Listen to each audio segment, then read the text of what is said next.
welcome to today's Ask the Experts webinar, New School, Promises and Risks of AI in the Classroom. I'm Kris Perry, Executive Director of Children and Screens. Artificial intelligence is rapidly reshaping the way children learn, interact, and process information. With AI tools making their way into classrooms, educators and parents are faced with critical questions. How does AI impact children's cognitive development? What are the best ways to integrate AI into education systems responsibly? And what key skills do students and teachers need to navigate this evolving landscape? Today's discussion will explore the promises and risks of AI in education, drawing from lessons in the broader ed tech field, and will provide best practices for ethically incorporating AI into classrooms. Our expert panel will break down how children process information from AI-driven tools and how AI can best be used to support children's cognitive development and what this means for education. Now, I would like to introduce you to today's moderator, Dr. Mark Warschauer. Dr. Warschauer is a distinguished professor of education and director of the Digital Learning Lab at UC Irvine, with affiliated appointments in informatics, language science, and psychological science. He is one of the most widely cited scholars in the world on digital learning topics such as computer-assisted language learning, digital literacy, the digital divide, laptops in schools, and artificial intelligence in education. Welcome, Mark. Thank you very much, Kris. It's a pleasure to be here. And thank you to Children's and Screens for organizing this important session. And thanks to all of you for coming out today to join us for discussion of this important topic. I'm going to offer a few words of introduction and then turn it over to our terrific panelists. Generative AI is what is known as a general-purpose technology, much like writing, the printing press, the steam engine, electricity, and computers and the internet. These transformative technologies drive innovation across all sectors of the economy and society, making it essential for both individuals and nations to master and adapt them. Not surprisingly, such technologies shape learning in childhood in both positive and negative ways. Electricity illuminated schools and homes, but also risked electrocuting people. The internet placed a world of knowledge at children's fingertips, yet exposed them to misinformation and harmful content. So what will AI bring? Let's start with a couple of definitions. AI refers to technology that allows computers to mimic human thinking, problem solving, and learning. It's the kind of technology that powers voice assistants like Siri or Alexa, chatbots that frustrate you when you call a service center, or personalized recommendations for Spotify or Netflix. AI applications in technology typically refer to two types. Generative AI, like ChatGPT, which can create text, images, and even code, and adaptive AI, which adjusts to a student's progress, helping to personalize learning. Think of platforms like Dreambox or Khan Academy's AI-driven suggestions. These two often work together.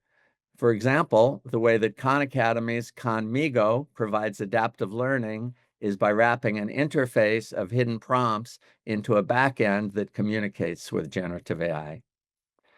AI has countless applications for education. It can personalize learning, providing students with extra support tailored to their needs. It can help teachers by automating tasks like grading and lesson planning. And for students with disabilities, AI-driven tools can offer new ways to access learning. Yet AI also has a lot of dangers. It can be used to create deep fakes. It can wildly hallucinate. It can be biased. And most importantly, it can substitute for children's own writing, thinking, and learning.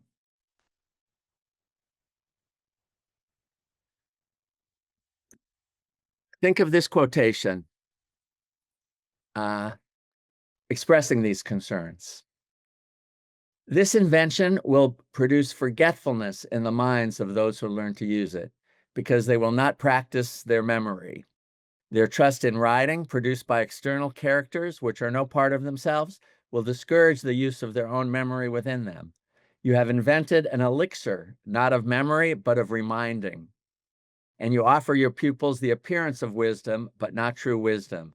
for they will read many things without instruction, and will therefore seem to know many things, when they are for the most part ignorant and hard to get along with, since they are not wise, but only appear wise. Now, who do you think said these things?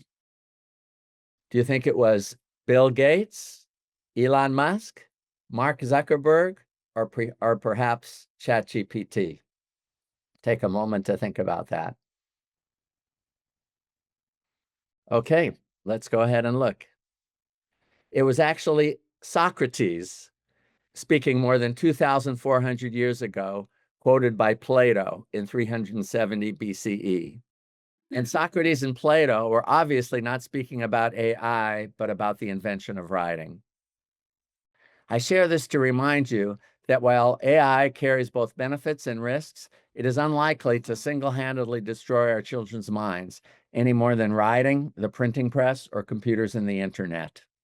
However, like these other tools, it powerfully impacts how we communicate, learn, and think. So it's incumbent upon us to critically consider how it can be ethically and responsibly used in our children's education. To help inform this question, we're fortunate to have an outstanding panel today, ready to shed light on AI's relationship to cognition, its education use cases, and best ways to integrate it into the classroom. To kick off our panel, I'm pleased to introduce Judith Danovitch, Professor of Psychological and Brain Sciences at the University of Louisville. Dr. Danovitch earned her PhD in psychology from Yale University in 2005. Her research focuses on how preschool and elementary school children think about knowledge and expertise, and how they evaluate different kinds of information sources. She has published over 50 articles in scientific journals and has written for the New York Times. As a parent to a screen time loving child, Dr. Danovitch aims to translate what the research says into practical advice for caregivers and educators. Judith? Thank you for that introduction. So I'm going to start off by talking about how children are exposed to technology and the internet literally now from the time that they're born. And these technologies are growing increasingly interactive and sophisticated. So, for example, digital voice assistants like Amazon's Alexa or Google Home have enabled even very young children who cannot yet read or write to search for and even obtain information from the internet. And children are being increasingly exposed not only to these technologies, but to AI-driven technologies, both at home and in their classrooms. And so I'm going to talk a bit about what the research in cognitive development can tell us about how children might respond to and how they might potentially learn from these AI-driven technologies. So I'm going to talk about three factors that might influence children's trust in and learning from AI. The first one is the accuracy of the information source. Then I'll talk briefly about, familiarity with the source and the nature of the source's responses and how human-like they seem. So again, I'm just going to give you all a quick overview of what the research on child development says about these things. So, in terms of accuracy, we know from about 2 decades of research in developmental psychology that children are paying attention to and use an informant's history of prior accuracy to judge potential informants. And so, the classic way that this research has worked is that children see, or sometimes they watch a video of two people who are naming objects. So, for example, in this case, one might name the object, correctly and say this is a ball, and the other is incorrect. Um, and again, this is designed so that even young children as young as age 3 know that they're incorrect. Children see this happen a couple of times repeatedly. Again, one person's always right, the other person's always wrong. And then they're giving a situation like this where there's an object that they don't know the name of. And each person then gives a different answer to what it's called, right? So one might call it a wug and the other calls it a dax. And again, what we know and has now been replicated many times is that even 3-year-olds are paying attention to this, and they will then trust and learn from the person who has had a history of giving accurate information over one who hasn't. Um, Back in 2013, one of my students and I extended this work to see if children would apply this principle to technology as well. So we showed them two computers where one was consistently giving the right answer to a question and one was not. And then again, we gave them a novel question, something that they wouldn't know the answer to. And we found that again, children as young as age 4 were able to rely more on the computer who had previously given accurate information. More recently, my collaborators and I have been extending this to things like websites as well. And this is important because it shows us that children can apply the principles that they use to judge other people to judge new technologies, even if they're not extremely familiar with them. Speaking of familiarity, another principle that children use to judge information sources is how familiar they are. So, for example, children will trust their teacher over a teacher who they've never met before if both of them are giving them information. More recently, my collaborator, Lauren Girard-Hallam, who's currently a postdoctoral fellow at the University of Michigan, and I have looked at familiarity with search engines. So we showed children ages 4 through 8 the Google search engine, and we asked them a little bit about it. And by the way, even 4-year-olds are familiar with Google for the most part. And then we asked them about their trust in and their preferences for Google over a human in terms of getting information. We then repeated this with a novel search engine that we made up. We called it Anu. We described it in very much the same way as Google. And again, we asked children to what extent they trusted that information source. And what we found, this is a graph from our research, is as you can see here on the if you're looking at the right end of the graph, that the older children in our sample, the 7 and 8-year-olds, for the most part, trusted both search engines, Google and the new one, at very high rates. However, for younger children, for our 4 and 5-year-olds, you can really see on the left side of the screen a real gap where they are showing a great deal more trust in Google than they are in this novel search engine. And we believe that this is because Google is familiar to them. They've heard about it, they've seen people use it, even if, a lot of 4-year-olds haven't necessarily used Google themselves. Just the fact that it's out there and it's in their environment makes them seem to be more trusting of it. And then finally, the third factor that I think we need to be paying attention to when we're thinking about how children interact with AI and what they make of it is the kinds of responses that the technology or the AI-driven devices give them. So we know from, again, decades of research that the more human-like the responses, the more likely children are going to be to trust and learn from a technological source. One example of this right now is voice assistants and smart speakers who do things like, in essence, remember who they're talking to. And my understanding is that they're just getting better and better on a daily basis. So, for example, they're very conversational. They can ask children, would you like to hear your favorite song? They can remember the child's name in some cases. And doing this, having this conversational nature, is very likely to result in children forming what psychologists call parasocial relationships. Parasocial relationships are things that seem like a real social relationship, but they really only go one way. The original research on this was with television characters, right? And children would kind of feel like they had formed a relationship or a friendship with a character on the screen. And the stronger that kind of relationship, the more children are going to be likely to want to interact with these things and to listen to them. Another thing that these devices can do now is they can also, they're starting to at least, be able to acknowledge uncertainty or even say things like, I don't know, I can't answer that question.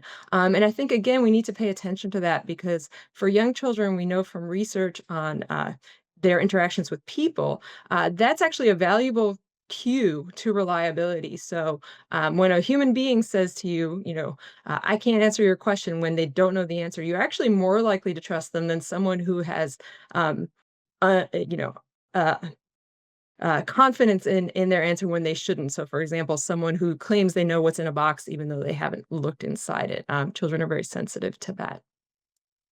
So just to wrap up, these are 3 factors that, again, we know from the research on cognitive development that children are paying attention to, and that these are likely to be important when we're judging how they're going to react to AI and the kinds of information or teaching that AI may have to offer them. And I just want to add one more thing, which is that on top of all this, we also need to be thinking about the child's age and their experience. And so, in all of this research, age and experience matter.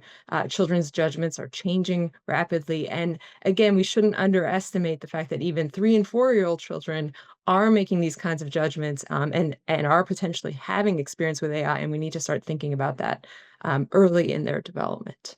I will stop there.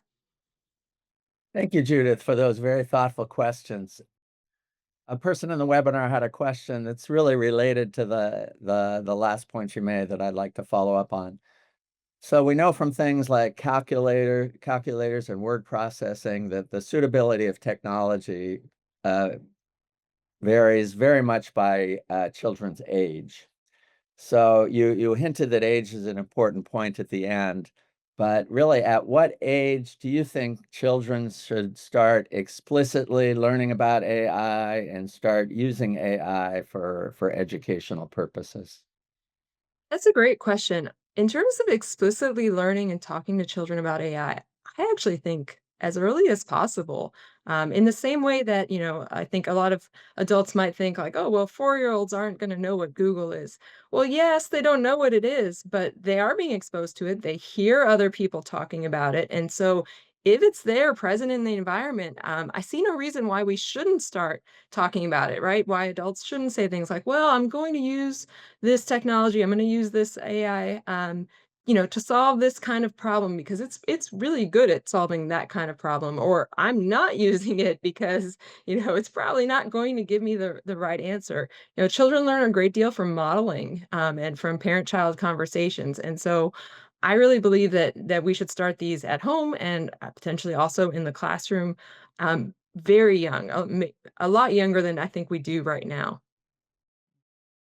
And are you concerned at all that using AI can alter children's cognitive development in negative ways? I think that's the million-dollar question, right? I wish I had an answer to it. I think that we really need to look carefully at this, and when we say alter development, I think we also need to break down what does that mean. And I'm a firm believer that there are both risks and benefits to children using technology, and that what we really need is to better understand these things. Thank you.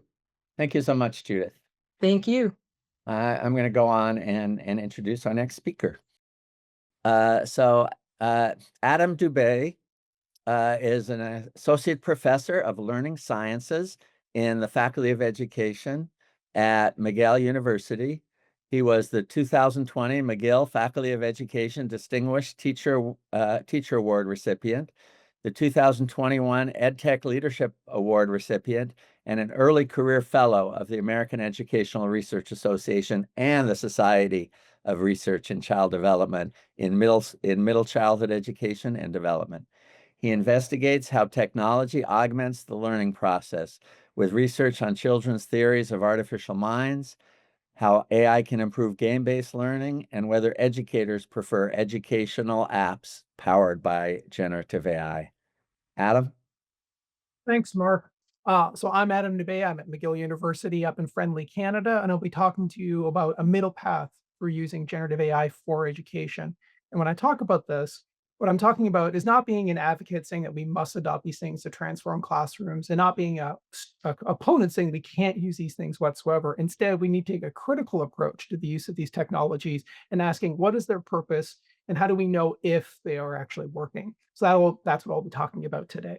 And to answer those questions, I look at the broader landscape of technology and education.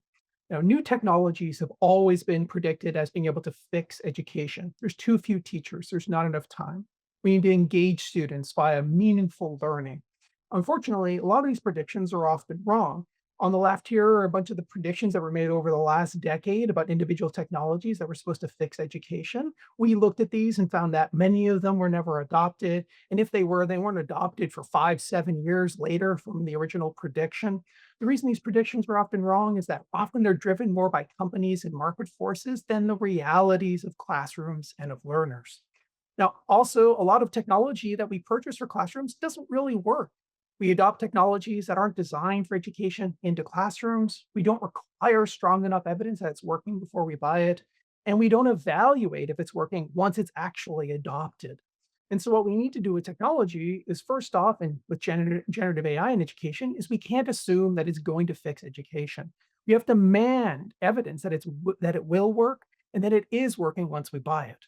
So, let's talk about the state of generative AI in education. Back in 2023, the Stanford AI Index report was published, and it showed that 63% of K 12 educators had used generative AI in some form at least once for their teaching practice. And this was just 7 months after it had launched. Furthermore, 88% of teachers thought that generative AI would have a positive impact on learning, and 76% thought that incorporating ChatGPT was important. Now, interestingly, these positive attitudes of teachers were more positive than the positive attitudes towards generative AI of their students. And so this was in 2023 before these things were widely rolled out and had implications for classrooms. So what do we know now in 2025? Well, we've been doing some research on asking educators to evaluate educational apps that are powered without or with generative AI. And what we've learned is that in our research, about just over 50% of educators report that they're using AI in their teaching practice. And in terms of whether or not they prefer apps powered by AI, about 30% prefer these types of apps, 20% don't prefer them, and about 60% are really indifferent. And this is a very different picture than the overly positive early indicators that we saw back in 2023, where teachers were generally adopting it early and had a very positive attitude. So, what that means is that educators need information about how generative AI should be used for education and the ability to evaluate these products themselves. So let's talk about that. Now, one of the things that I like to talk about is that there are thousands of generative AI educational apps being made, new ones being made all the time. Now, it's really hard to identify individual apps. So instead, we have to talk about common uses of generative AI in education. And I like to group them into three common uses. They can be thought of as a resource, as a tutor, as a tool, and I'll tell you about each of these in turn. Now, importantly, each of these different uses has a different purpose in the classroom and a different criteria that educators can use to evaluate whether or not they want to adopt them. Now, we've been doing some work over the last year to see what research is published on these different uses. And the most common use is it as a tool. Now, importantly from this work is that there's most of this research is done in higher education and relatively less research is done in K 12 education. Importantly, also, the question is whether or not these things seem to be working based on this early evidence over the last couple of years. Well, the evidence is really mixed. The largest number of studies show positive results, but an equal number of studies show negative, null, or mixed results. So, what that means is that there isn't a clear answer about whether or not generative AI works in educational setting. Instead, educators are going to have to make informed decisions for themselves, for their classrooms, for their students. So, how do they do that? Well, let's talk about different types of generative AI apps. You can use them as a resource. Now, what's a resource? Well, that's just a source of information for students. Like a textbook used to be a resource. Nowadays, an online textbook or a search engine can be a resource for knowledge. So you could have a ChatGPT search engine. Now, should you use it? Well, the criteria should be that it is more accurate, has a broader breadth of knowledge, and it's easier to use than the existing resource. Otherwise, we shouldn't really be adopting these tools. Now, what ChatGPT search systems exist out like this? Well, here's an example from the Library of Congress, which right now you can search with a regular old search engine. But some researchers from the University of South Florida are building a generative AI powered search engine that makes it easier to search and it produces answers about the content in the Library of Congress that's accurate and in a more conversational tone. And so that is an expert developed, education focused driven search engine. But what about just using any old ChatGPT search engine as a resource? Well, research is coming out showing that these things tend to provide inaccurate information at a rate that we might not want to be accepting. So here's an example of a study that was looking at whether or not these search engines could properly cite correct information, and all the red squares are incorrect responses, and everything that goes up is when these systems were confidently providing incorrect information. And right now, what we're seeing with these general purpose search engines like ChatGPT, Perplexity, Grok, and Gemini is that they will confidently provide incorrect information to the user. And that should cause us concern when we want to use these as resources in classrooms. So the other thing you can use these for is as a tutor. Now, the purpose of a tutor is to select, explain, and discuss information with students. And that tutor should be accurate. They should be able to adapt what they're explaining to the students' needs, and they should be available in terms of cost and time of day. Now, there's an extra thing that we should consider when we're thinking about generative AI tutors, and that's what's the difference between learning from a technology versus a human tutor? Judith's talk earlier gave us some great guidelines to think about how students might be learning from these technologies. The other issue is that these tutors are just as likely to provide confident, inaccurate information to students. So maybe we want to hesitate before we broadly adopt these things into classrooms. And then the other point is that my own work is we ask students how they believe AI systems think. And young children between 4 to 8 years of age are reporting that they think they exist somewhere between a computer and a human being, which means that these students need more conversations about AI. They need digital literacy before we start telling them to learn from these things and using them as tutors. And then that final use is thinking of generative AI as a tool. We use it as a tool. It's just helping students complete a task. Like a student, say, for example, is told to read a book and then produce a video about that book. It's a common assignment. Now, you can use a generative AI video editor in that class, but should you do so? Well, the question you should ask yourself, well, how well does it perform the task? How well does it edit the video? And more importantly, do you care if the student learns how to edit video? Because one of the things about generative AI tools is a lot of times is that they do the steps for the students. They're doing the work on your behalf. So you're not really going to learn how to perform that task. It's just going to be done for you. Now, that's one question you can ask here. Another is when you're using these things, or what we call mind tools, where the purpose of using these things is to help engage students with the thinking of a discipline, like teaching them how to write. And the idea is that using these tools should help them think, like thinking like a writer. Unfortunately, we have to be wary of tools that think on students' behalfs. So here's an example of a generative AI writing assistant where it advertises itself as write an intro for my project. Not help me write an intro, but I will do it for you. And there's too many of these AI writing systems out there that are aiming to do the brainstorming, do the outline, do the writing on the student's behalf, and we should be wary of those uses. And so I'll finish with technology doesn't fix education. Generative AI doesn't fix education. Instead, expert educators making informed decisions about what makes it into their classroom will. And so that's all I have for you. And if you're interested in learning about any of our work, you can check out our website. Thank you, Adam, for those very astute observations. A couple of one or two interesting questions from the audience. First of all, what do we know about how children view AI, their feelings about it and experiences with it? Are they afraid of it? Are they in awe of it? Or do they just take it for granted because they've grown up with it?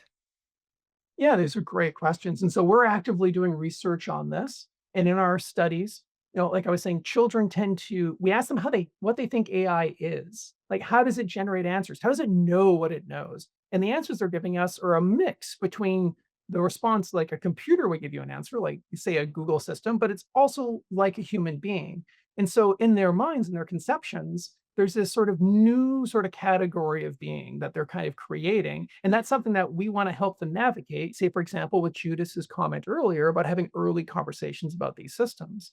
And then some previous work, children tend to have generally friendly conversations with say, for example, they use Amazon Alexa in their house. Parents report that children tend to interact these things in a friendly manner. They tend to comment that sometimes they're asking these things to tell them a joke. And so they usually have a somewhat positive relationship with these systems, the most common response we've seen in our research. So that's sort of almost a friendly social relationship that they're developing with these systems. Thank you, Adam. And another an important audience question. A lot of people are very concerned about age of appropriateness. And Judith sort of talked to the point of explaining children what AI is and helping them understand what it is. But let's go beyond that to school settings where educators are actually choosing among these many tools and implementing them consciously in the classroom. What ages do you think teachers should be selecting and using generative AI tools to help students' learning? This is a really great and important question. I think it talks about what role the generative AI plays. I think if the student is interacting with the generative AI, say, for example, they're speaking with it and talking to it, either via text or with their voice, then we have to really consider children's ability to engage in complex perspective taking and thinking about the mind of and or how this system works, say, for example. So children typically don't develop more complex perspective taking until 8 years, 10 years of age. So we might want to be waiting until children can reason about the systems that they're interacting with until a little bit older. Now, if there's other systems where generative AI is in the background, say, for example, and it's just producing content or completing a task, and the student and the child doesn't have to interact with it directly, then perhaps maybe there's less of a concern about how the student's interpreting and making sense of these systems. Thank you. And I have one more question of my own. Uh, they say that the best way to get information on the internet is not to ask a question, but to say something wrong. And that when you say something wrong, everybody's going to give you right information. You talked a lot about the danger of the fact that generative AI is often wrong. But Mhm. if we teach students to learn about that and know that and to critically judge the responses from generative AI, can we actually turn that to a positive learning thing? Does generative AI have to be perfect to be a good tutor? No, human beings aren't perfect as tutors. I think Judith talked about the fact that, but it's important that human beings recognize the limitations of their knowledge, and these systems tend to be confidently providing incorrect information, and and they can become obstinate in that confidence, where they will say they know the answer, you try to correct them, and they still say they know the answer sometimes. And so that's an interesting piece. The other thing we have to consider here is I agree with you that being able to identify when these things make a mistake and then engage with conversations around that mistakes, there's a lot of opportunity there for learning. But we have to again think about the age of the learner. I think the student has to have a level of understanding and expertise to be able to engage in that type of Socratic dialogue or back and forth dialogue with these systems. And whereas younger students don't have the background expertise to be able to do so. And when I see recommendations that we should allow students to learn from these systems and identify the mistakes. A lot of times those recommendations are made when people are thinking about, and they themselves are already experts on topics. And so when they're using these systems, they recognize when something doesn't make sense and they go, it's like, well, that was a signal to me that I needed to go deeper. But do young learners who don't have backgrounds in this understanding, are they able to do that in the same way? And for me, that's a whole interesting research space that we can get into going forward. Great. Yeah, so I completely agree. I think it's really interesting, but I'm more aware with younger students with less expertise who can't reason about the system, as opposed to older students who we could give those instructions and who already have background knowledge, Makes like you're sense. talking about, Mark. Thank you so much. Absolutely. Okay. Mathilde Cerioli, PhD, is Chief Scientific Officer and co-founder at everyone.AI, a nonprofit focused on educating about the opportunities and risks of AI for children. She holds a PhD in cognitive neuroscience and a master's degree in psychology, and her research focuses on the intersection of AI and cognitive and socio-emotional child development. Within everyone.AI and in partnership with the Paris Peace Forum, she contributed to the launch of the Beneficial AI for Children Coalition, an international multi-stakeholder initiative that aims to orient the development, deployment, and adoption of beneficial AI for children and adolescents. Mathilde? Hi, thank you. Thank you so much for having me. I want to talk a bit more today on how we integrate AI into the educational system, but also what are really the ethical consideration and how do they really translate? Because we talk about ethics in AI a lot, but concretely in classroom with children, what does those concepts mean? So before we get in there, I want to just take a step back of why we should have also a specific focus when we do research on AI and the impact it has on us as humans. The first one is that children are more vulnerable to their environment because they learn a lot, and who they become depends in part due to their genetics, but their environment will also shape the experiences they have. And AI is coming quickly. It's becoming ubiquitous. It's a bit everywhere in their environment. And so we need to really think of, is the AI that's in their environment going to promote learning, promote development, or is it going to replace and automatize some of the tasks that we want them to learn? And this is specifically important for children because they go through what we call sensitive period of development. So for instance, children all around the world learn to speak a language at the same age because that's the moment their brain is primed to learn language. And when we learn outside of those critical periods, the learning still happens, but not to the same extent. That's why, like, when I'm speaking in English, I still have an accent because I learn outside of those critical periods. So we want to make sure that when they are learning language, when they are learning social skills, interaction, empathy, theory of mind, they have a great deal of experiences that promote that. Now, when it comes to education, I think it's important to remember that school, being in school, is about learning a lot more than academics. So AI won't be able to teach everything to those children. And it wouldn't even be where we should go to, because that's the age where they learn to be with other adults than their parents. That's when they learn perspective taking. That's when they learn to be at recess, take turns, learn to be frustrated with others, how to reconcile. So when we think about AI, we're also going to think, when do we want to use it? Where can it actually help? And how do we make sure that we keep the interactions that are essential for children? Second thing is that learning in the brain is just pure repetition.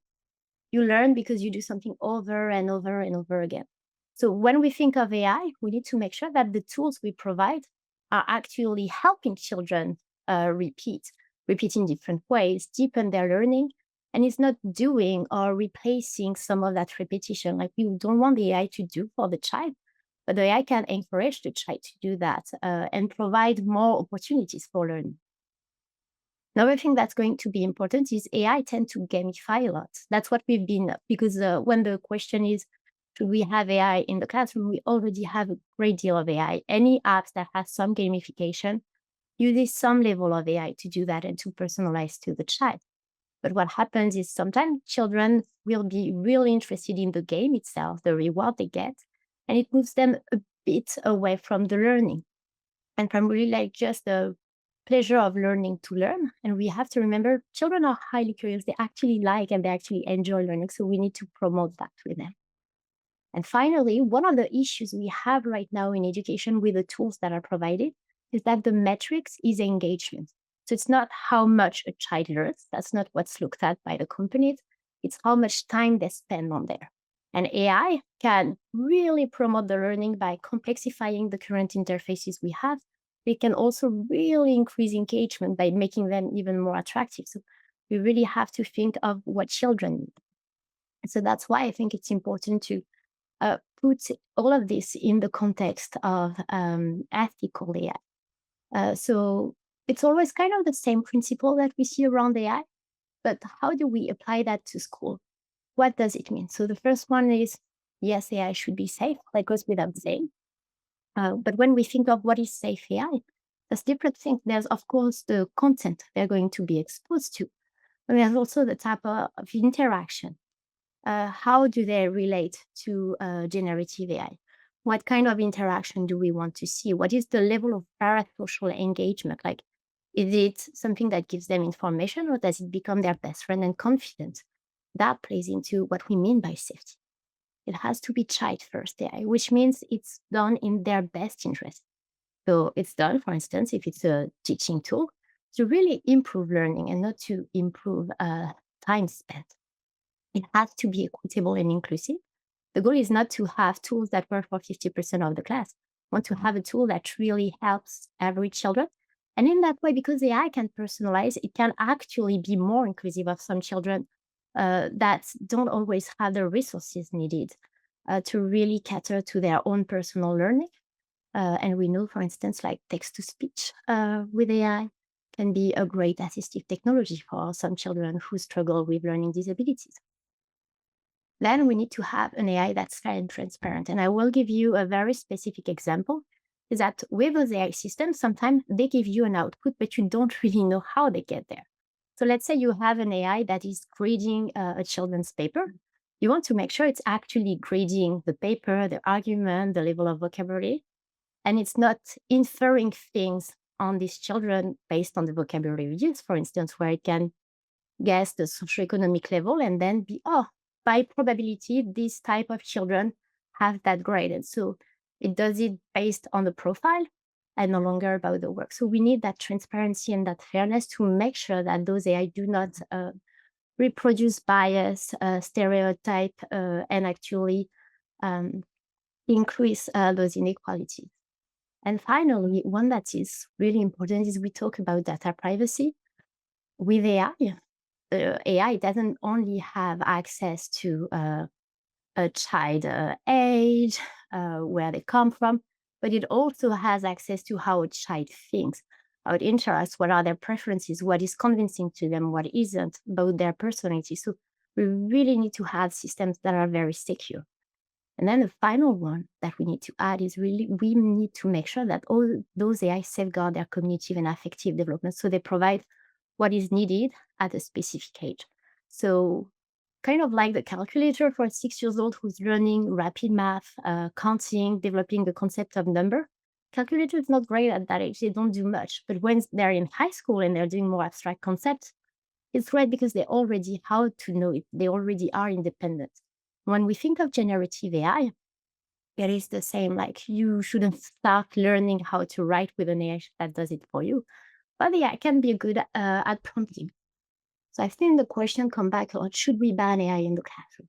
So the first thing is like it's already in the classroom. There's been AI for a long time. It's not new.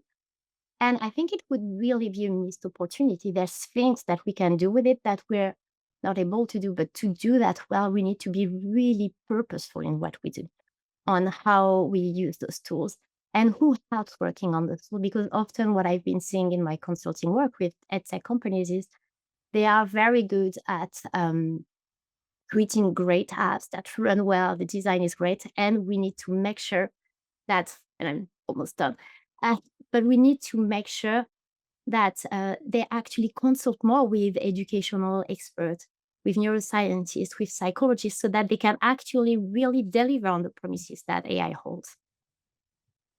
That's my time back. Thank you. Thank you so much, Mathilde. Fascinating. So let's turn it to an audience question. We've all seen how cell phones and social media have affected children's social interaction, and not always in positive ways.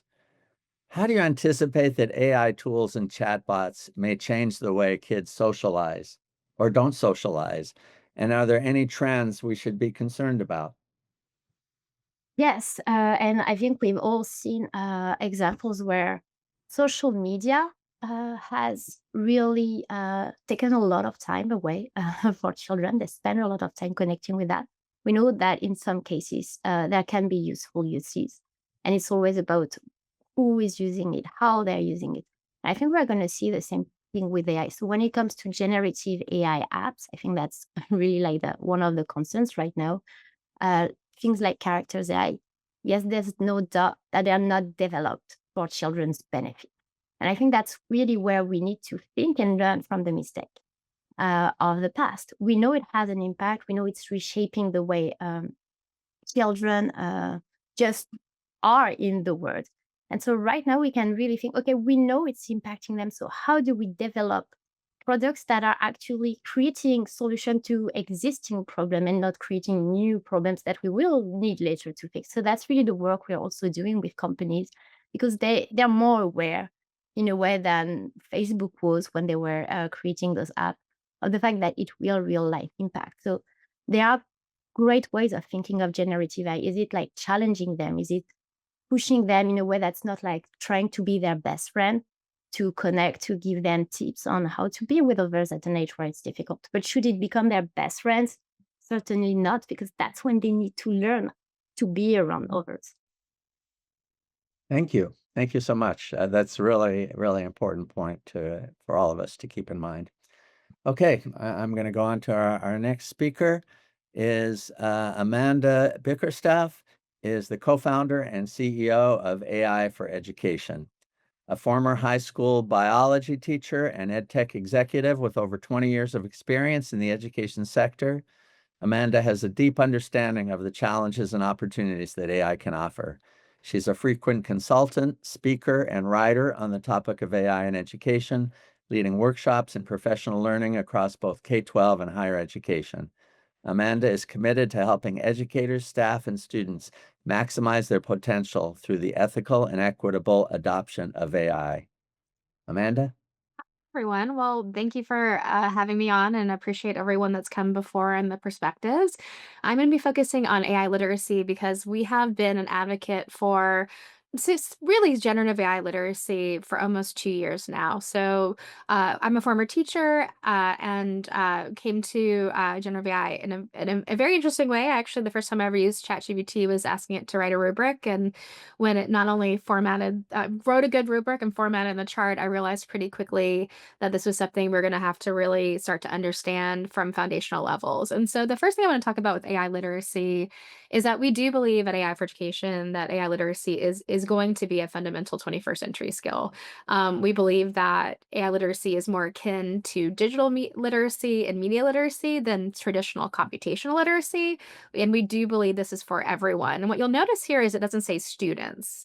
It actually says just a fundamental skill for all of us. So whether you're a teacher, a leader, a parent, a student, we believe that AI literacy is going to be really important for you because this is a thing. And this is actually, we like a metaphor. So we've been working with schools and districts and higher education institutions across the US and the world for just about 2 years. And what we saw both in staff rooms but also online is that we're just really thinking about AI negative impact as cheating. And so I really appreciate Mathilde and everyone else kind of talking about it goes beyond that. But we created this because we believe that if we just focus on academic or professional integrity, we're really missing both the opportunities that are available using generative AI and other AI tools, as well as some of the deeper issues that we see as well. So I want to focus a little bit on the positive to start. I think that we are already seeing, there are some opportunities, and this was talked about in the panel before about on-demand feedback, that students like to do work at 2 a.m.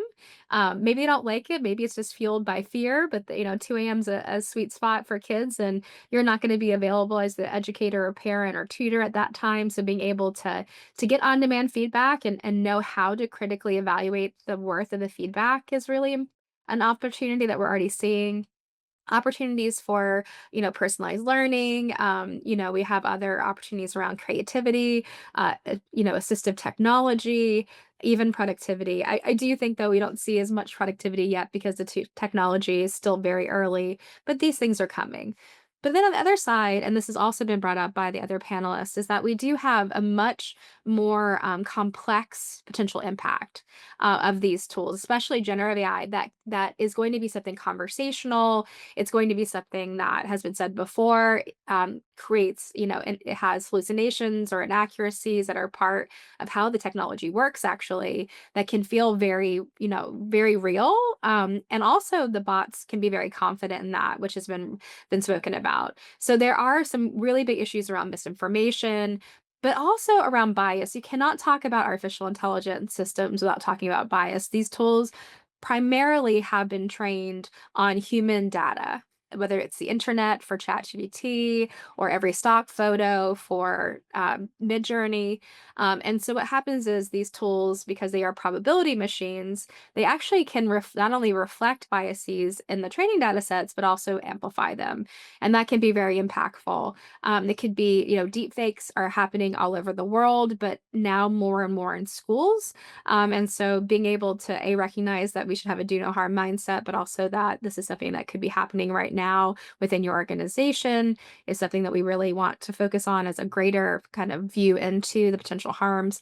And the last thing is actually Matilda talked a little bit about this with character AI, this idea of artificial intimacy or AI companionship, which we know is starting to impact young people. And there have been cases of, mental health crises and also, unfortunately, suicide by having students that become, or young people that become very isolated through their interactions with artificial companions. So what we think of, and we think of the way that what AI literacy is very much about the knowledge, the skills, and the mindsets. And I really want to underline mindsets that enable individuals to use AI in three ways. We want them to be safe, we want them to be ethical, and we want them to be effective. And so what you'll notice there, we are really balancing, though, that we do believe that this needs to be a balance of those knowledge and skills, but also we need new mindsets of using technology. And I will say, I think that this is what we've missed in the past with other digital literacy and the impact of social media and devices. But I do also want to point out that while it's safe and ethical, of course, keeping people safe, whether it's you individually, those around you, but also there is opportunity here to really find value in these tools already, even when they aren't necessarily fit for purpose, especially if it is developmentally appropriate. Meaning that, like, if you're a college student and you don't have access to lots of supports, this could be something that already, with the right types of background and support, can be something that can really start to help you in your, not only in your, like, the college itself, but also thinking about your career.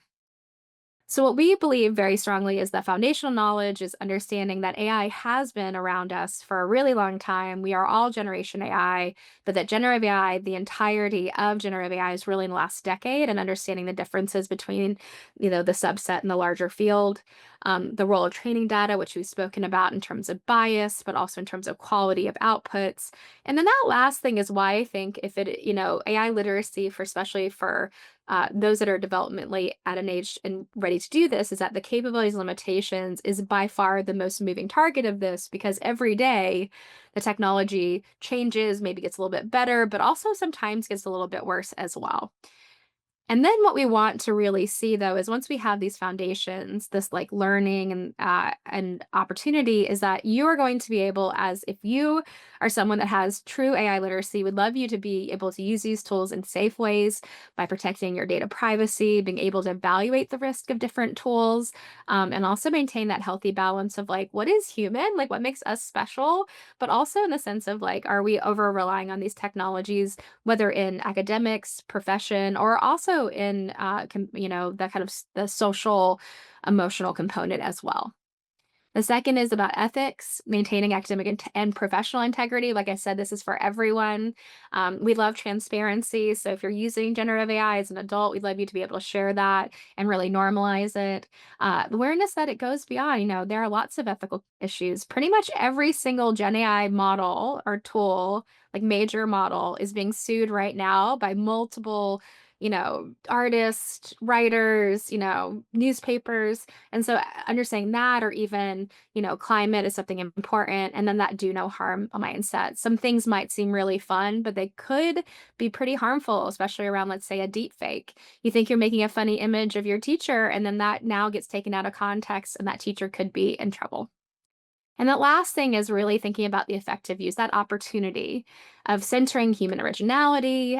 What makes us special, in fact, right now, to get the most out of generative AI, of course, you need to learn how to prompt and interact with the tools, evaluate and refine your outputs.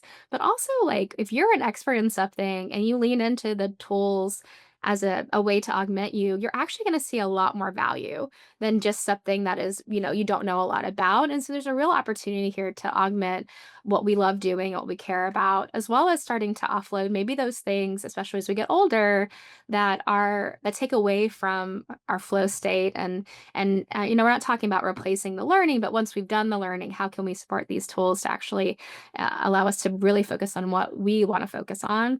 And then finally, like, a lot of people kind of think there's only one tool out there, but there are all kinds of tools that can be better at using for different outcomes. And so being able to pick the best fit tool is another way of being pretty effective with these, using generative AI.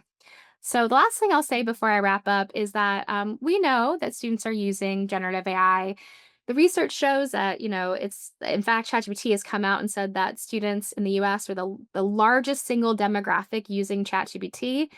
And I believe very strongly that's 13 to 24, meaning it also includes our late middle and high school. But I just want to end with this piece is that I think that a lot of times we get caught with AI literacy again, with like students kind of are going to get one over on us. But I do want to point out that kids also, are either unsure of what's appropriate because they haven't had deliberate AI literacy training and or guidelines of use, or they are pretty sure that there are acceptable uses and then there are unacceptable uses. And so I just wanted to kind of point that out that like this is such an opportunity because like AI literacy for all of us is important right now. Every single person in the world, whether, and it's something that can bring us together. And so what we really want to see is that we want students to be able to thrive in this world. But also what we want us as well as adults, teachers, leaders, because this is a real opportunity. And generative AI and AI systems are just going to become more ubiquitous. So this is our opportunity as a society to really spend some time in this space because it's going to be incredibly important for us to understand what these tools are, know how to use them when appropriate, but also understand what's coming next. So thank you. That's the end of my presentation. Thank you very much. I see some really interesting trends going across the different speakers and also considering some of the additional questions that are coming in from the audience. So I'm going to transition to some general questions for the entire panel. One thing that's come up a lot is the notion of risks and benefits. And we went through this to a certain extent with the rise of the internet 30 years ago. And the internet had all sorts of potential benefits, both in general and for learning. But there were also a lot of threats and dangers to it, and schools went back and forth between banning it and over relying on it. And I feel like we're in a similar period of trying to feel things out right now. And AI has even more risks. I mean, you talked about things like deep fakes, and um, there's very powerful risks. And not everybody is subject to those risks equally, but also not everybody is subject to the potential benefits equally. So how do we weigh the risks and benefits? Should we wait until there's definitive research? Should we, how do we weigh risks and benefits in integrating AI into our schools? I'll throw that out to whoever wants to speak to that. I can I comment don't- about wait. Thanks, Mark. I'll do when we ask the question, should we wait for the research to determine which uses are effective and not? I think one of the things we also have to look at is research on other educational technologies. Say, for example, digital games. There's been 30 years of research on digital games. Do they work? Sometimes. And that's after decades and thousands and hundreds of meta-analyses. So that's one of the areas that I study. And the answer is still unclear. And it all comes down to, well, it depends. How well is it designed? Are there educators and educational experts involved in the design of these tools? And so I say, are we going to wait to some magic point where we're saying like, yes, we have a definitive answer of how to use these things? That point isn't going to come. We're going to continue to evaluate and critique these tools to identify what does work and what doesn't work. So there isn't some point where it's going to be okay to make this decision.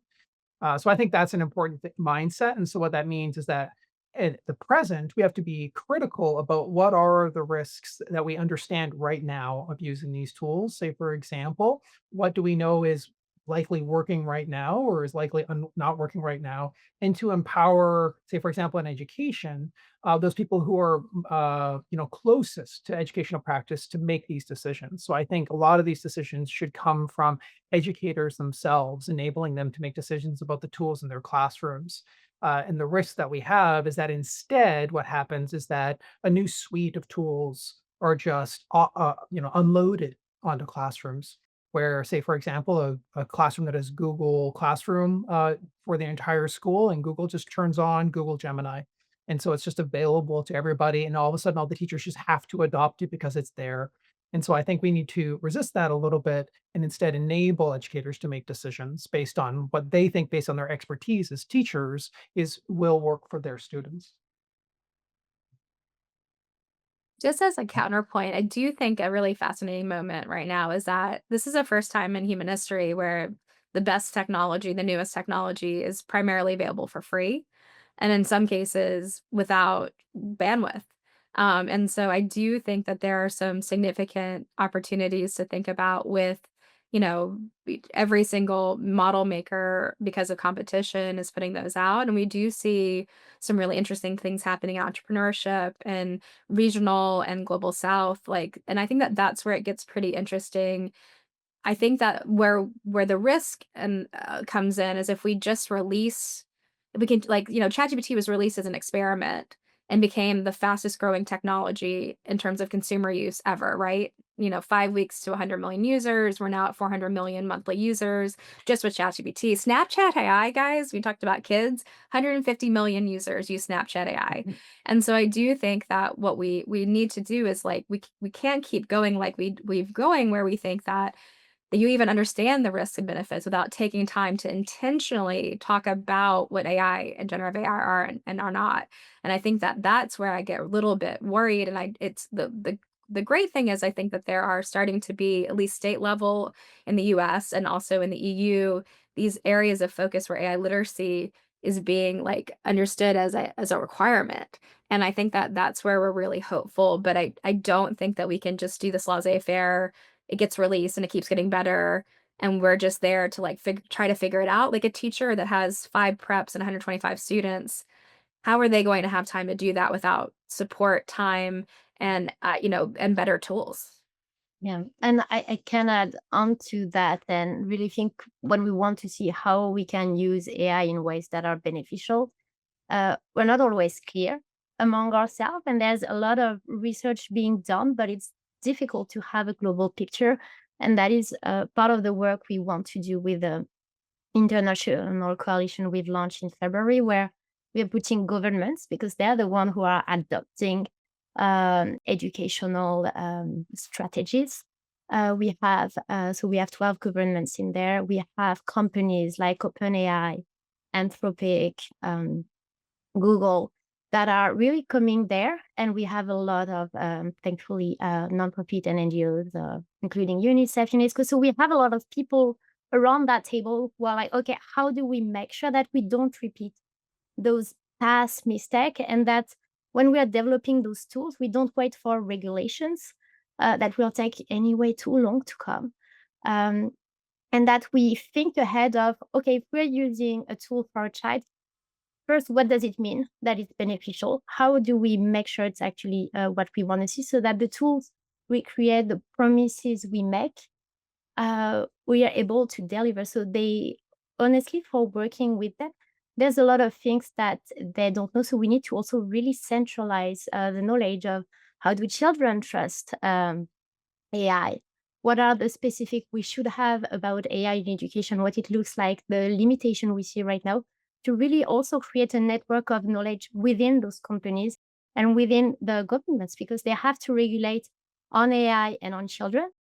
And often people who write the regulation, they're not experts in AI or in children. So there really is a need to really bridge that knowledge and have those conversations like today together, where we bring a lot of different aspects and point of view and orient the work that is going to be done. Because instead of saying like companies are not doing a good job and they shouldn't do that, we need to say like, this is what a good job looks like, and this is how we do it, and we build with them and we test, and we're like, okay, that didn't work. How do we improve? So, and they need to work together as well, because otherwise you create unfair competition. We're in a market economy. So if they're all working on that, it's much easier to you really like create industry standards, so that then they know how to develop those tools.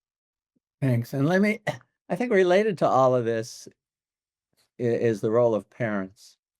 I mean, my understanding from talking to schools is they've basically developed a system where schools buy into the expertise, parents buy into the expertise of the schools to keep people safe. Parents aren't deciding on a day-to-day basis whether child should go on to Google or use another digital tool at school. There's general digital literacy, but basically parents sign off, to say, my child has the right to use these digital tools in schools, and then schools try to make sure that they're used responsibly and might, inform parents or take away students' rights if they use them irresponsibly or this or that. Does AI kind of fit in that system, kind of a similar way? Or is AI so categorically different that, parents really need more veto power about whether and how their children use it? Any thoughts? I mean, we're seeing that some districts are putting informed consent in already, which is good. So they already, a large district or even a middle to small district are required, they're required to get permission for learning management systems, et cetera, especially for younger students. So I do think that is a trend. I think there are also some districts and schools that are making a huge effort to get parents up to speed as well. Like we've done our kind of, 101 for parents the same way we do with teachers with slightly different areas of focus. So I do think that that is something that is a really positive trend. And like the National Parents Union is doing a lot of work around the upcoming AI Literacy Day, which is the end of next week. So I do think that that's something that is a good signal. I think that parents getting their heads wrapped around this to understand what it is and isn't for their students. I mean, Alexa is gonna be Claude, like Alexa is going to be run by Claude by Anthropic in the next version. Siri's behind, they haven't been able to Apple's not been able to figure it out, but, how many little kids use Alexa to ask questions they probably should ask their parents? And then now instead of a stock answer, it could be a soliloquy, right? Or something that's incorrect. So I do think that, this idea of like parents having a opportunity, but I think that one of the things we always have to think about is generative AI is going to be more akin to electricity and the internet than a device or an application. And so the idea that we can like turn it off, the devices in your home, the new laptops, the new like iPads or, your new phone will have generative models inside them soon. So I think that of course we want parents to feel informed and have that, but also recognize that this is something that even a parent most likely won't be able to fully protect their students from interacting with pretty quickly. I just wanted to add, so, the research going back many decades about television viewing, right, and the concerns people had about that. And one of the pieces of advice is adults should co-view, right? And you should talk about the things that you see. And this, has persisted through all these different technologies. And I think again, like Amanda was saying, the challenge here is most adults can't really explain necessarily how AI works and where it's embedded. And there's even some interesting research with children, and the fact that even when I was a child, you could troubleshoot computers and technology, right? Like you could do things like unplug it and see, oh, it's not plugged in. That's why it's not working. But a lot of the mechanisms are becoming more and more transparent and much more difficult for the average person to understand and explain in a way that a young child might understand what's going on too, and I think that's going to be an ongoing challenge. And I Great. think, just the one thing, what can parents do as well? That co-viewing, using these tools, talking about them with their children at home, but also being involved in their parent-teacher associations, and then asking their local schools and their principals what their policies around AI adoption is, and to ask for transparency explanations about why they're choosing to adopt certain tools, and about the cost of these things. Because one of the things that I want to contend with a little bit is that these systems may be freely available to a lot of users. These are not free systems. Technology companies aren't making them available out of the goodness of their heart for everybody. There are costs, whether it's using student data to train their system to build other products, whether it's collecting data on students in that way, or to eventually down the line to be able to charge schools en masse, user fees for these systems, make it free now and eventually have it be a source of income. These are things that we have to be aware of that companies are doing, that's in the plans. And so that will be money that's going from the education system out to technology companies. So what can parents do is be involved in their local schools, ask the school what their own regulations are, have a clear, ask them for a clear plan, and then that way you could have a better understanding of what the future is for your kids. Thank you. Thank you. Let me turn to another question, which for me is probably the most fascinating question related to AI and education, which is, I mean, I've been involved in educational research with technology, back through the 1990s. And I remember, with the internet, people originally saw computers as a way to sort of help tutor students in the exact same thing they were learning before. And then people realized, no, computers brought new forms of information literacy and multimodal literacy and new ways of learning and thinking that we had to prepare students for. And AI, I mean, is even more transformative. Uh, Certainly, AI is going to transform the way people do computer programming. There's no doubt about that, and it's already doing that. I think if you look at professional life, AI is transforming the way people write and communicate. And, over time, our notions of what writing is have changed. I mean, they certainly changed with the invention of the printing press, but they've also changed, with the development of the internet. We probably pay, less attention to things like spelling and punctuation because we have spelling and punctuation checkers for that. At what point are we teaching students to program computers without AI or to be able to do it with AI? Are we teaching students to be able to write without AI or with AI? And before you answer that, I know there's a facile answer, which is those who can do it better without can also do it better with. But I don't think that that's 100% persuasive to me. I feel like there are ways to teach people to be really good writers and computer programmers without AI, maybe without them learning some of the underlying skills. So what really is the goal of education in the AI era? I would love to bring some aspects to that, which I'm not sure someone who has no basic knowledge about something can do it well with AI. Of course. Because as long as it works, it works. But then when it doesn't work, you have no way of fixing it, of understanding where the issue is. And so we talk a great deal about critical thinking is the new skill. Yeah, but then we need to think, okay, what is critical thinking? What do you need to be able to think critically? And what we know is that you need to be competent and you need to have enough knowledge to be critical of what's presented to you. So there are things that are not going to change. We still need to be able to express ourselves orally, to talk to others. And a lot of that is done through learning to write, to make a good argument, to make a good case. We need to be able to function live. We're not just writing all the time. And we need to have that common basic knowledge where we can have conversation around because we all have some set of agreements on how the word function.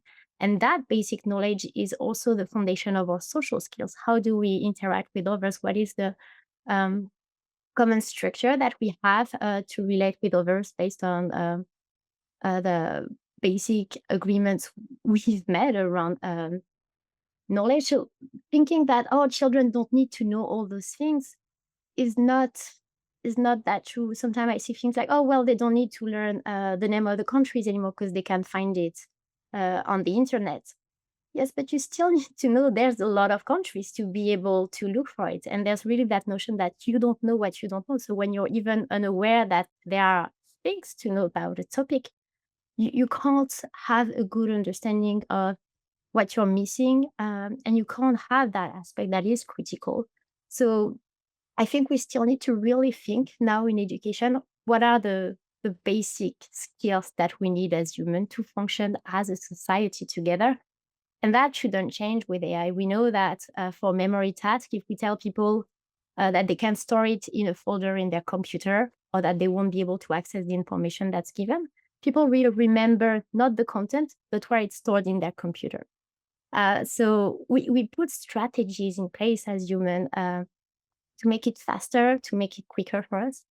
And at the same time, the basic of being humans aren't changing. So I think we need to push for AI literacy because children need to understand AI, but they also really need to understand what it is to be a human. What are their common core, their skills, how they relate to the world and others, so that they can also decide what they need to hold on to and why they need to hold on to it. Like, why do they need to learn to write when they could do it with ChatGPT? Well, because you need to be able to speak and express and have all of those layers in your emotions so that when you're relating to others, you have all those nuances in your perceptions of the world. So that was my very long answer, but to say, like, I think we need to take a step back, basically, on what we want to hold on to.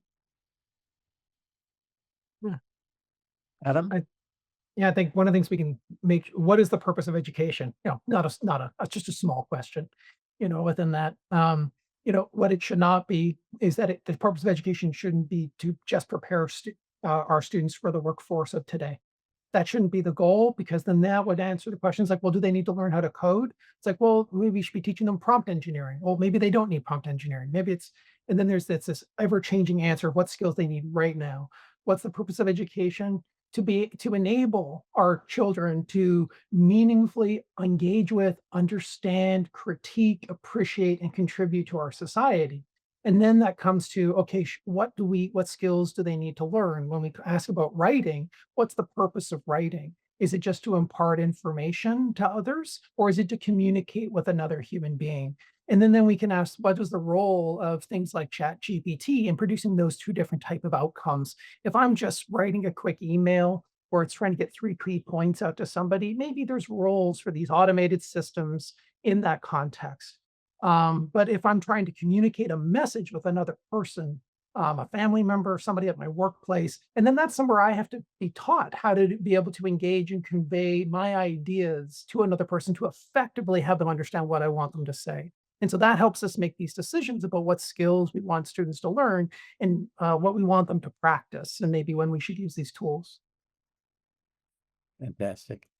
Let me turn to another, I think, really, really important question, which is a lot of us are familiar with Benjamin Bloom coming up with kind of the 2 sigma problem many, many decades ago.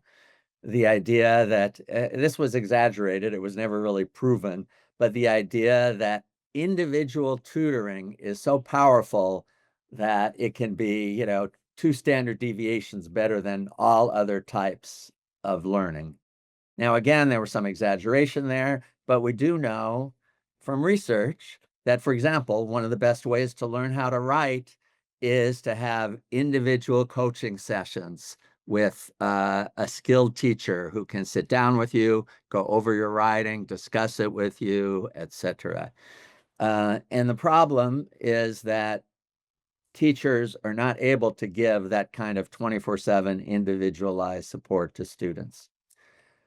So people have looked to technology for that for a long time, and technology has never been able to do it that well, especially in ill-defined domains like writing and other things. And all of a sudden we have a tool like generative AI, which can do that kind of tutoring really well. Is it perfect yet? No, but it's getting better and better. So my question is, what do we gain and what do we lose when we start using really, really skilled 24/7 tutors, generative AI tutors with children? For example, I think one thing I can think of is that a skilled human tutor knows when to withdraw their tutoring so that, children have to do more on their own. Generative AI, a strength and its weakness is it's available 24/7. But also a very big element is the social element of learning. That children learn a lot from social environments. So what do you all see as the benefits and threats of very, very good personalized tutoring with generative AI? And how can we maximize the benefits while minimizing the threats? Just quickly, I think we might be overstating how good they are right now. I mean, you can look at Conmigo and Khan Academy that went all in, where their math tutor was released the day after ChatGPT 4, and essentially they've had to walk back the what the tool can do. And so I think generative AI as a tutor is actually not a good tutor and probably will never be because of hallucinations and because of sycophancy. When I say sycophancy, like if Adam said, "I don't know," a couple of times, ChatGPT will just tell you the answer, which would be more akin to like a homework helper that's been shown not to be as effective as a high quality tutor or high dosage tutoring. So I do think we are not nearly as close as we think we are. And I think it's been overblown pretty significantly at this stage. I think that there have been signals that when Stanford did a study where tutors that were using an AI that helped them remember for online tutoring to slow down, ask better questions, give explanations, and they actually found that the lowest rated tutors actually supported students more, which was a very nice piece. So I almost think that between just to kind of blow this out a bit, I think that there's a step in between of a co-teacher or a co-tutor or like a co-learner for students, because we do know that if you look at visible effect size, that like teachable agents, like kids teaching instead of being taught is also has a very strong impact on learning, especially early learning. That I do think that that's probably a step in between. And I would almost love us to get out of this idea of the ivory tower of every kid will have an on-demand tutor all the time that's there for them into something that like what is actually what we want to do as we learn more about learning science. Because this is the thing I don't think people talk about all the time is that our understanding of how the brain works and learning work like, and even standards progressions is actually not that great yet.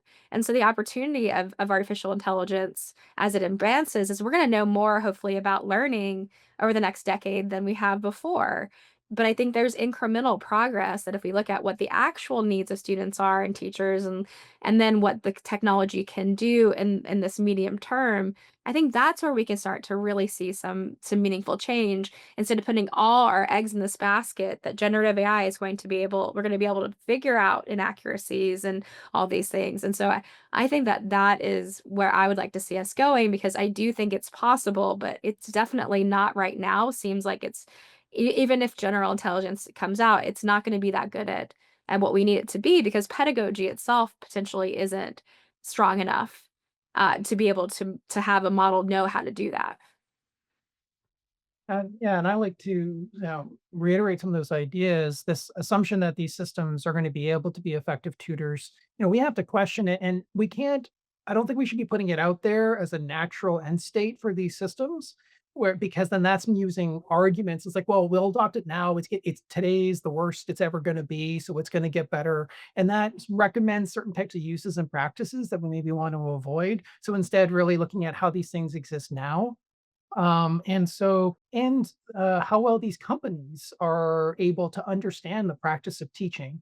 Say, for example, last May, Google put out a paper where they said they analyzed all the learning theories in existence and they created one particular mathematical model for optimal teaching. It's like it was ludicrous that you could actually do that. And so I think we need to consider that we have to have a better understanding of what makes good tutoring, that it's hard to build that into these type of systems. And it makes me think back, you quoted Socrates and Plato, Mark. If you go back to not so recent, not so far history of Skinner, he talked about the science of learning, but the art of teaching. So even behaviorists like Skinner thought that there was a nuance and a practice to teaching and working with students, a human activity that's really important. That's hard to incorporate into these systems. And so I just, we're going to reiterate a little bit what Amanda said there. Yeah. Thank you all. I think we could talk about these for hours, but I think we need to wrap up. So let me just make one final comment. It seems like, throughout history, we've had a lot of extremes of thinking that technology is going to destroy education or it's going to be the silver bullet that we need to depend on to transform and save education.